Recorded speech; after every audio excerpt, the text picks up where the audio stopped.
जय हिंद दोस्तों, कैसे हैं आप सब। उम्मीद करती हूँ आप सभी ठीक होंगे। आप सबकी दुआ है, मैं भी बिल्कुल ठीक हूँ। दुआ है आप सबकी, प्यार है, मान है, सम्मान है। जो लोग जानते हैं वो तो खैर जानते हैं कि मेरी आईडी पेज सब बंद है। कुछ दिनों के बाद दोबारा से संपर्क में आऊंगी आप सभी के, और हर दिन उसी तरह से लिखती चली जाऊंगी जैसे मैं आज तक लिखती चली आई हूँ, और अपनी बात को हमेशा बिंदास बिना डरे रखती चली आई हूँ, आगे भी रखती रहूंगी। वजह कुछ ऐसी रहती है कि अक्सर आईडी को बंद कर दिया जाता है, और जिस तरह से सोशल मीडिया पर कब्जा किया गया है ये बात किसी से भी छुपी नहीं है। खैर, कोई बड़ी बात नहीं है, ठीक है। हमारी आवाज को रोकने की कोशिश लगातार की जा रही है, लेकिन हम भी रुकने वालों में से नहीं है।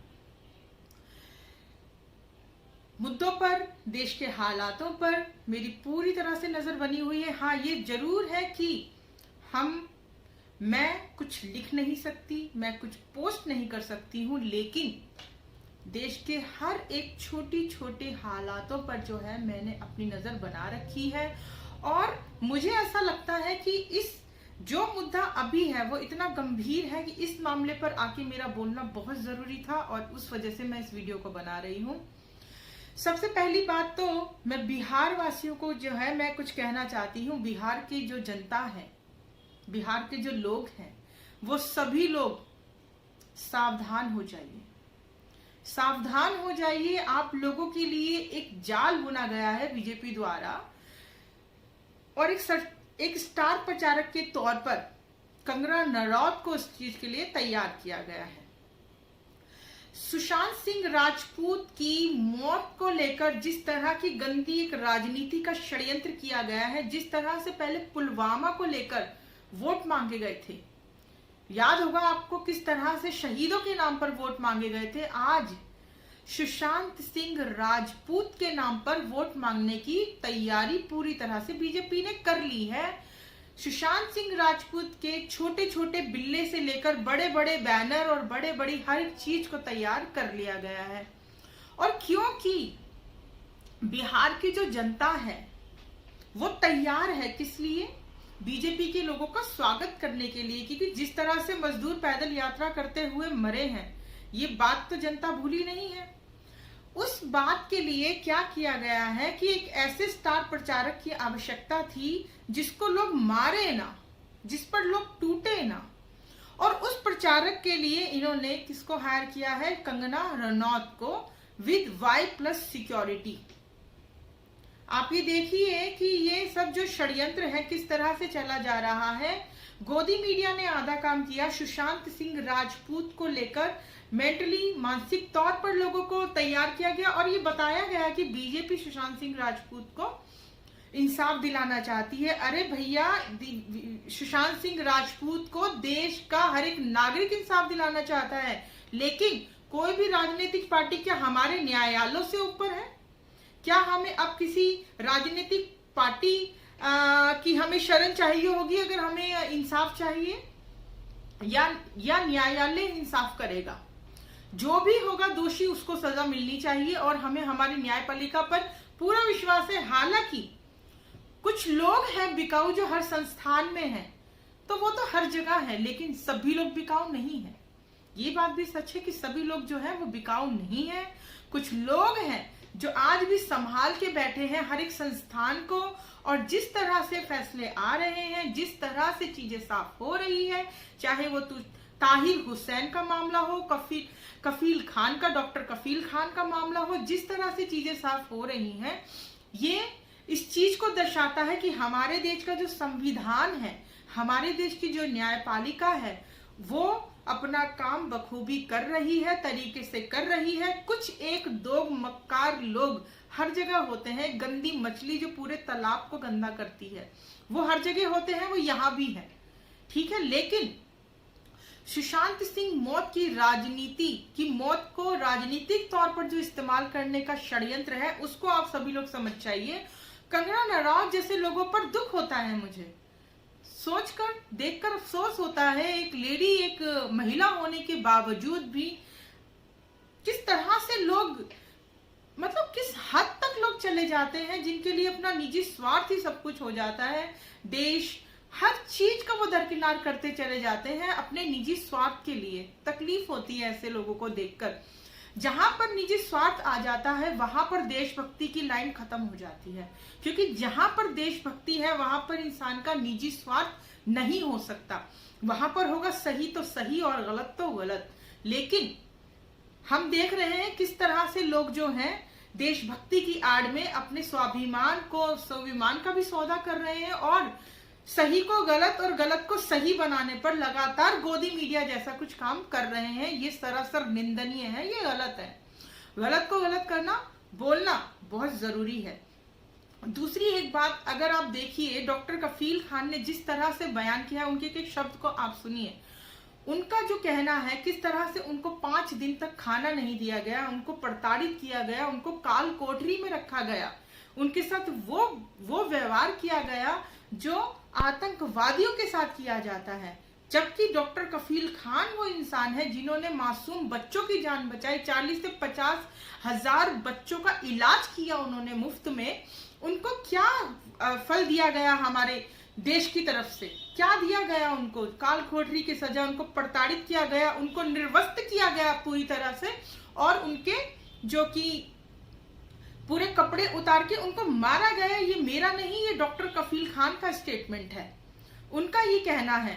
तो मेरा सवाल ये है कि जो लोग इस चीज के लिए दोषी हैं, जो यूपी सरकार पूरी तरह से कटघरे में खड़ी नजर आती है इस मामले में, क्या उन पर इंक्वायरी नहीं होनी चाहिए? क्या उनसे पूछताछ नहीं होनी चाहिए? क्या उन पर कार्रवाई नहीं होनी चाहिए? और जिस तरह से यूपी सरकार जो आज काम कर रही है देश के लोगों को डराने का, एक हमारी बहन है जो सीएए जो प्रोटेस्ट में अपने बच्चे के साथ जो प्रोटेस्ट कर रही थी, नाम मुझे ध्यान नहीं आ रहा उनका, झांसी की रानी के नाम से उनको जो है विख्यात है, उनको जाना जाता है। जो भी सोशल मीडिया में जो लोग हैं उनको इस नाम से जानते हैं। उनको इस तरह से प्रताड़ित किया जा रहा है कि उस औरत को 1.5 साल का उनका बच्चा है, अपने पति को लेकर, खुद को लेकर वो इतनी ज्यादा घबराई हुई है। वजह क्या है? जिस तरह से सीएए और एनआरसी के प्रोटेस्ट को लेकर शाहीन बाग में जो लोग प्रोटेस्ट कर रहे थे उनको चुन चुन के टारगेट किया जा रहा है। उनको यही डर है कि शायद उनके घर के नीचे जो जमावड़ा लगाया गया है पुलिस द्वारा, यूपी पुलिस द्वारा, शायद कोई कुछ ऐसा वो करना चाहते हैं जिसके लिए उन्होंने पहले ही लाइव बनाकर इस बात की जो है सूचना दे दी है। अगर उनके साथ, उनके बच्चे के साथ, उनके पति के साथ कोई भी हरकत होती है उसके लिए पूरी तरह से जो है यूपी गवर्नमेंट जिम्मेदार है, योगी सरकार जिम्मेदार है। इस बात की सूचना वो पहले ही दे चुकी हैं। तो जिस तरह से डॉक्टर कफील खान को प्रताड़ित किया गया, आज उन्होंने बाहर आके सारी बातें बताई हैं। इस तरह से ना जाने कितने ही लोग हैं जिनको की प्रताड़ित किया जा रहा है, झूठे आरोपों में फंसाया जा रहा है। और दूसरी बात, जो हमारे देश में एक आंदोलन की एक रहा है, सत्याग्रह है, और आप सत्ताधारी सरकार से आप उनसे सवाल कर सकते हैं, आप अपने व्यूज को उनके सामने रख सकते हैं। आपका पूरा अधिकार है, संवैधानिक अधिकार है कि आप धरना प्रदर्शन कर सकते हैं, आप अपने सवाल रख सकते हैं उनके सामने। लेकिन आज क्या हो रहा है हमारे देश में? आप जरा सा भी धरना प्रदर्शन करने जाते हैं, कोई राजनीतिक पॉलिटिकल पार्टी के लोग भी अगर जाते हैं तो क्या किया जा रहा है उनके साथ? उनके प्रदर्शन को करने ही नहीं दिया जा रहा। अगर 1 घंटा भी वो लोग वहां पर रुके, अगर 50 लोग प्रदर्शन कर रहे हैं तो 100 पुलिस वाले आकर उनको उठा कर ले जाते हैं, चाहे उनका हाथ पकड़ के, पैर पकड़ के, गिरेबान पकड़ के उनको खींच के ले जाते हैं। अरे ये सब आम नागरिक हैं, इनकी कुछ समस्याएं हैं, इनको सरकार से कुछ सवाल हैं, तो हमारा जो संवैधानिक अधिकार है ये क्यों छीना जा रहा है हमसे? और अगर पॉलिटिकल लोगों के साथ में ऐसा किया जा रहा है, कार्यकर्ताओं के साथ में ऐसा किया जा रहा है, सामाजिक कार्यकर्ताओं के साथ ऐसा किया जा रहा है, तो आम नागरिक, जो आम नागरिक है उसको क्यों डराया जा रहा है? इन सबको दिखाकर क्यों इस तरह से उनको प्रताड़ित करने का काम किया जा रहा है? ये प्रशासन के द्वारा, पुलिस के द्वारा, ये सरासर गलत है। ये हमारे संवैधानिक अधिकारों का हनन है और हम सबको आवाज उठानी चाहिए इस चीज के लिए मिलकर। मैं उन सब लोगों को गद्दार बोलती हूं अपनी इस वीडियो के माध्यम से जिन लोगों ने हमारे मोदी जी के कहने से तो ताली थाली बजाई थी, लेकिन जब हमारे बेरोजगार नौजवानों ने थाली बजाने का आह्वान किया और जब उन्होंने ये कहा कि अपने बेरोजगार नौजवानों के साथ हमें उठना चाहिए, उनको सहयोग करना चाहिए, उनकी बेरोजगारी पर सवाल करके विरोध प्रदर्शन करना चाहिए। तो जिन लोगों ने भी उनका साथ नहीं दिया था, जिन लोगों ने भी थाली नहीं बजाई थी, वो सभी देशद्रोही हैं हमारी नजरों में। आप समझ लीजिए आप किस श्रेणी में आते हैं।